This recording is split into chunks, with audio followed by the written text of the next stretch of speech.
ISA, 연금저축, 일반 계좌를 비교해 보겠습니다. 연금저축 계좌부터 살펴보면 연간 금융소득이 2천만 원을 초과하더라도 금융소득 종합과세가 적용되지 않습니다. 또한 수익과 손실을 합쳐서 순이익에 대해서만 과세를 하는 손익통산이 적용되고 배당소득과 양도소득세 모두 즉시 과세되는 것이 아니라 과세 이연의 효과로 55세 이후 연금 수령 시에 연령대별로 3.3%에서 5.5%의 연금소득세가 과세됩니다. 추가로 연간 최대 600만 원의 납입 한도 내에서 소득 구간별로 납입액의 최대 16.5%의 세액공제 혜택이 있습니다. 다음으로 ISA 계좌의 특징을 보면 연금저축계좌와 마찬가지로 금융소득 종합과세에 해당하지 않고 손익통산이 가능합니다. 배당소득과 양도소득세의 경우 200만 원까지는 비과세가 적용되고 200만 원을 초과하는 수익에 대해서는 9.9%의 분리과세가 적용됩니다. 또한 ISA 만기 후 연금계좌로 전환 시에는 최대 300만 원의 한도로 전환액의 10%를 세액공제 받을 수 있습니다. 다음으로 일반 계좌를 살펴보면 앞에서 본 연금계좌나 ISA 계좌와 달리 연금융소득이 2천만 원을 초과하면 금융소득 종합과세가 적용되어서 최대 49.5%의 누진세율이 적용될 수가 있고요. 손익통산도 적용되지 않기 때문에 종목별로 수익과 손실이 있어도 수익분 전체에 과세가 됩니다. 배당소득과 양도소득세 역시 15.4%의 배당소득세가 원천 징수되며 세액공제 혜택은 당연히 없습니다.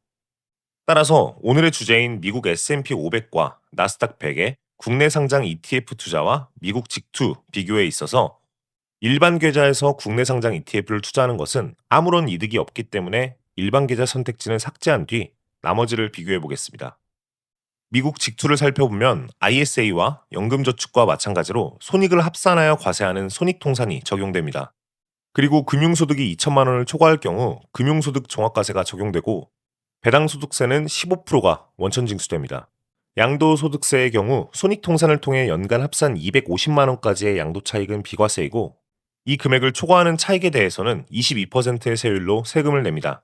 안녕하세요. 보라개미입니다. 중개형 ISA 계좌 많은 분들이 사용하시고 계실 텐데요. 저 역시 ISA에서 투자하는 종목들에 대한 매매 내역을 이베모 카페에 올려드리고 있답니다. 그리고 2021년에 중개형 ISA 계좌를 개설한 분들이라면 이제 5년 만기가 다가와 연장 신청 알림을 받으셨을 겁니다. 그리고 그동안 매년 납입 한도 2천만 원을 꾸준히 채워 오셨다면 원금만 약 1억 원이 쌓여 있을 시기입니다. 저 역시 ISA 계좌에 총 9천만 원을 납입했고 다시 처음으로 돌아간다 해도 똑같이 선택할 ETF 두 가지가 있습니다. 오늘은 그 이유와 기준을 명확하게 정리해 드리려고 합니다. ETF에 투자하시거나 ISA 계좌를 하시는 분들은 오늘 영상 끝까지 시청하시면 큰 도움이 되실 겁니다. 제가 ETF를 장기 투자할 때 가장 중요하게 보는 기준은 단 두 가지입니다. 첫째, 과거부터 지금까지 꾸준히 우상향을 해왔는가? 둘째, 앞으로도 성장할 가능성이 충분한가? 첫 번째는 차트와 과거 데이터를 보면 누구나 쉽게 확인할 수 있고 두 번째는 산업의 성장성이나 기업의 재무 데이터를 통해 판단할 수 있습니다. 특히 저는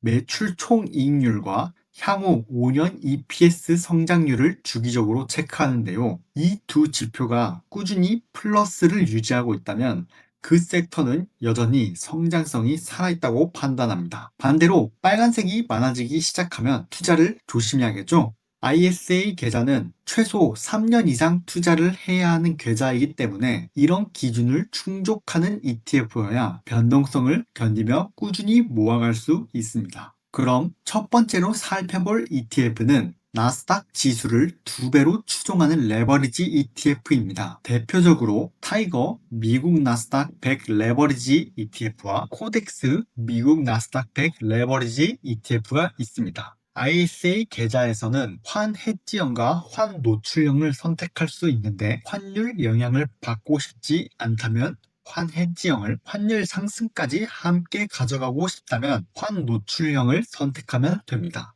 두 ETF의 지난 1년과 3년 수익률을 보면 중간중간 하락하는 구간이 있었지만 결국 꾸준히 우상향을 하며 첫 번째 기준을 충족하는 자산이라는 것을 확인할 수 있습니다. 특히 최근 3년 동안은 환율이 크게 상승하면서 환 노출형의 수익률이 훨씬 좋게 나타났습니다. ISA에서 3년 이상 장기 투자를 생각한다면 환 노출형이 더 유리한 선택이 될 수 있습니다. 수수료 역시 환 해지형이 환율을 제어하는 비용이 들어가 기본형보다 조금 더 높은 특징도 있었고요. 두 번째로 살펴볼 ETF는 미국 반도체 산업에 투자하는 상품입니다. 타이거, 미국 필라델피아 AI 반도체 나스닥과 코덱스 미국 반도체 ETF가 대표적인 상품입니다. 미국의 주요 기술 기업들이 모두 AI와 인공지능 기술을 확장하면서 반도체는 필수적인 기반 산업이 되었고, 이 ETF 역시 미래 성장성을 기준으로 충분히 높은 점수를 받을 수 있습니다. 과거 흐름을 보더라도 나스닥과 마찬가지로 변동성이 있었지만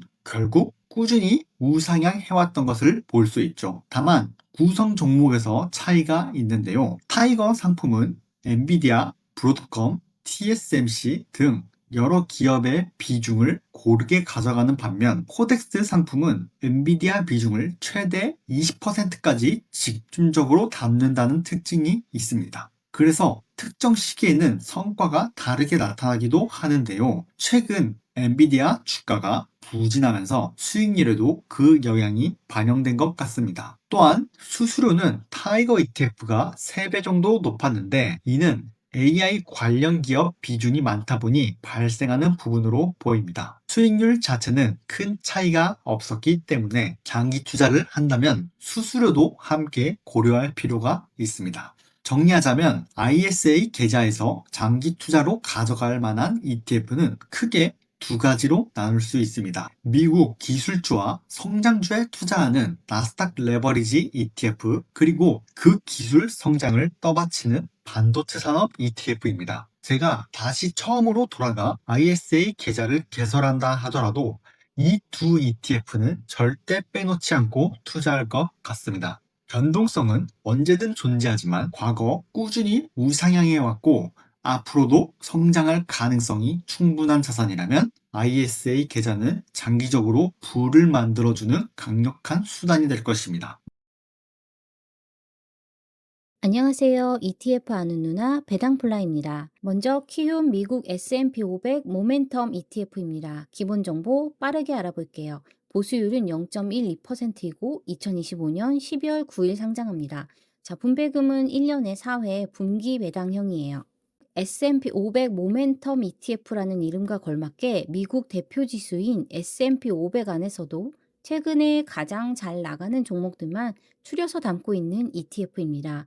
이 모멘텀이라는 단어 조금 어려울 수 있는데요. 뜻을 간단하게 설명드리자면 최근에 오른 종목은 앞으로도 한동안 더 잘 가는 경향이 있다라는 시장의 통계적 패턴을 말합니다. 즉, 상승 흐름을 이미 타고 있는 종목들에 더 높은 점수를 주고 반대로 힘이 약해진 종목들은 자연스럽게 비중을 줄이는 전략이죠. 기초지수는 S&P 500 모멘텀 지수로 이름 안에 어떤 방향으로 가는 ETF인지 설명이 함축적으로 담겨져 있습니다. 자, 각 종목의 지난 1년간 수익률을 변동성으로 나누어서 점수를 매기고 점수가 가장 높은 순서대로 100개의 기업만 편입하고 있습니다. S&P 500 모멘텀 지수는 미국 SPMO ETF와 동일한 지수를 추종하고 있는데요. S&P 500 모멘텀 지수 비중을 가장 많이 갖고 있는 기업은 엔비디아, 메타, 아마존, 브로드컴, JP모간, 테슬라, 월마트, 넷플릭스, 팔란티어 등이 있습니다. 자, 이렇게 100개의 기업에 좀 더 집중 투자하는 이유는 무엇일까요? 시장은 언제나 섹터의 환경이 수시로 바뀌고 있습니다. S&P의 연도별 성과 순위를 보면 직전 연도 성과가 좋은 섹터들이 다음 해에도 성과가 좋은 것을 확인할 수 있죠. 이러한 과거의 데이터를 기준으로 변화하는 시장에 맞춰 자동으로 로테이션이 되어 운용이 이루어지게 됩니다. 테마주 대형주의 중심이 아니라 과거 1년 동안 성과가 높은 기업은 바구니에 담고 성과가 좋지 못했던 기업을 바구니에서 빼는 전략이죠. 여기서 키움 미국 S&P 500 모멘텀 ETF의 포인트 한 가지. 아무리 잘 나가는 종목이라고 해도 변동성이 지나치게 높은 종목은 아웃이라는 겁니다.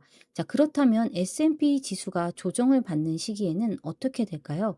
과거 10년 동안의 연도별 성과를 비교한 그래프인데 하락장이 왔던 2018년과 2022년 상대적으로 덜 흔들리는 모습을 보여주었는데요. 물론 미래에도 하락장이 왔을 때 방어가 확실하게 된다라고 보장을 할 수는 없지만 과거의 데이터는 이렇게 흘러왔다라고 볼 수 있을 것 같아요. 이제 과거 데이터를 보면서 기초지수 성과를 비교해 볼 건데요. 5년 기준으로 S&P 500 인덱스 지수보다 S&P 500 모멘텀 지수의 성과가 더 좋았던 것을 확인할 수 있습니다. 자, 이제 정리해 볼게요. 키움 미국 S&P 500 모멘텀 ETF는 미국 S&P 500 모멘텀 지수를 추종하는 ETF입니다. 세 가지 특징 요약해 볼 수 있는데요. 첫째, 과거 1년 변동성 대비하여 수익률이 우수한 100가지 기업을 담고 있다. 둘째, 미국 ETF 중 SPMU와 같은 지수를 추종한다. 셋째, 규칙에 따라 기계적인 포트폴리오로 구성되어 통계적으로 확률이 높은 방법으로 운용이 된다는 것입니다. 그래서 키움 미국 S&P 500 모멘텀 ETF는 S&P 500보다 초과 수익을 달성하고자 하시는 분들께 주목이 될 수 있는 ETF라고 볼 수 있습니다. 또한 이베모 카페에서는 월배당 ETF 자료와 보라개미님 적립식 투자 시트도 무료로 받아보실 수 있으니 필요하신 분들은 활용해 보시면 좋겠습니다. 지금까지 ETF 아는 누나 배당플라였습니다.